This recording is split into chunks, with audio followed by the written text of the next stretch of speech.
राधे राधे दोस्तों, आप सभी का स्वागत है हमारे चैनल दिव्य हिंदू कथा में।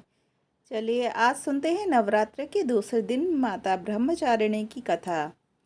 शारदीय नवरात्रि का दूसरा दिन माँ दुर्गा के दूसरे स्वरूप माता ब्रह्मचारिणी को समर्पित होता है।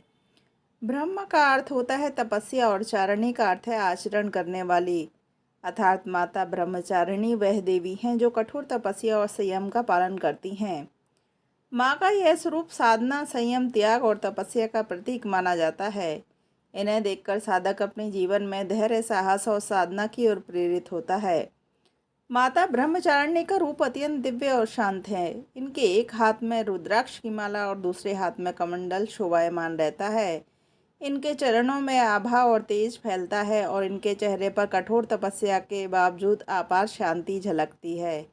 इनका वाहन हंस माना गया है और इनका वास कमल पुष्प पर है। पौराणिक कथा के अनुसार पूर्व जन्म में ब्रह्मचारिणी माता हिमालय राज की पुत्री और पार्वती जी के रूप में अवतरित हुई थीं। उनका उद्देश्य भगवान शिव को पति के रूप में प्राप्त करना था। जब पार्वती जी ने जन्म लिया तब नारद जी ने माता मैना को बताया कि उनकी कन्या का विवाह भगवान शिव से होगा।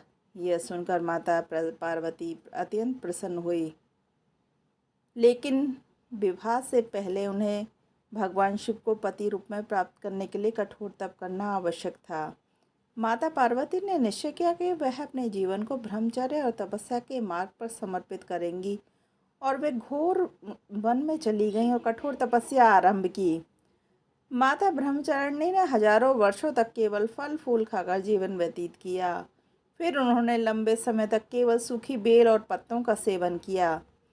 अंततः उन्होंने जल और अन्न का त्याग करके केवल वायु का ही सेवन प्रारंभ कर दिया। उनकी इस कठोर साधना और उपवास से पूरा ब्रह्मांड उनकी महान तपस्या से प्रभावित हुआ। उनके शरीर पर तपस्या का प्रभाव स्पष्ट दिखाई देने लगा। शरीर क्षीण हो गया, लेकिन मुखमंडल पर तेज और श्रद्धा सदैव विद्यमान रही। उनकी तपस्या इतनी कठिन थी कि देवता, ऋषि मुनि भी अचंभित हो उठे। माता ब्रह्मचारिणी की तपस्या से भगवान शिव अत्यंत प्रसन्न हुए।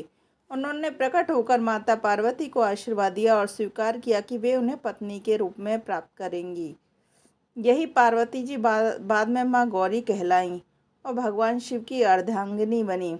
इस प्रकार माता ब्रह्मचारिणी का जीवन और उनकी तपस्या यह दर्शाती है कि धैर्य, संयम और दृढ़ निश्चय से असंभव कार्य भी संभव हो जाता है।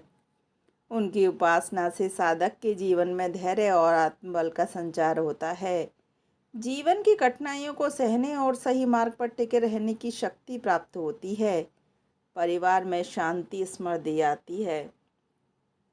नवरात्रि के दूसरे दिन माता ब्रह्मचारिणी की पूजा विशेष विधि से की जाती है। सुबह स्नान कर शुद्ध वस्त्र पहने, पूजा स्थल को गंगा जल से पवित्र करें और एक चौकी पर लाल कपड़ा बिछाएं। उस पर माता ब्रह्मचारिणी की प्रतिमा या चित्र स्थापित करें और दीपक जलाएं, पुष्प अर्पित करें। भगवती की पूजा से पूर्व कलश की स्थापना करें। कलश में जल भरें, उसमें सुपारी, अक्षत, सिक्का, आम्र पल्लव रखें। कलश के ऊपर नारियल रखें और इसे माता की उपस्थिति का प्रतीक मानें। ओम देवी ब्रह्मचारिणे नमः मंत्र का उच्चारण करते हुए माता का ध्यान करें। पूजन की सामग्री में चावल, पुष्प, रोली, चंदन, धूप, दीप, मौसमी फल, पंचामृत, गंध, सिंदूर और नैवेद्य का प्रयोग करें। पहले गणेश जी का पूजन करें, फिर कलश का पूजन करें और करके माता की प्रतिमा को जल से स्नान कराएं। चंदन, रोली और अक्षत अर्पित करें, पुष्प अर्पण करें और दीपक व धूप जलाएं। माता को पंचामृत व नैवेद्य चढ़ाएं, उनकी आरती करें और ब्रह्मचारिणी माता के मंत्र का जाप करें। इस ओम देवी ब्रह्मचारिणे नमः इस मंत्र का जाप 108 बार करने से साधक को आत्मबल और सिद्धि प्राप्त होती है। पूजा के पश्चात माता की कथा पढ़ें और सुने। पूजन को पूर्णता प्रदान करता है ये। अंत में माता की आरती करें और भक्तों में प्रसाद को वितरित करें। माता ब्रह्मचारिणी का स्वरूप साधकों और भक्तों के लिए एक प्रेरणा है। तो दोस्तों, आपको ये कहानी कैसी लगी हमें ज़रूर बताएं और हमारे चैनल को सब्सक्राइब ज़रूर करें। राधे राधे दोस्तों।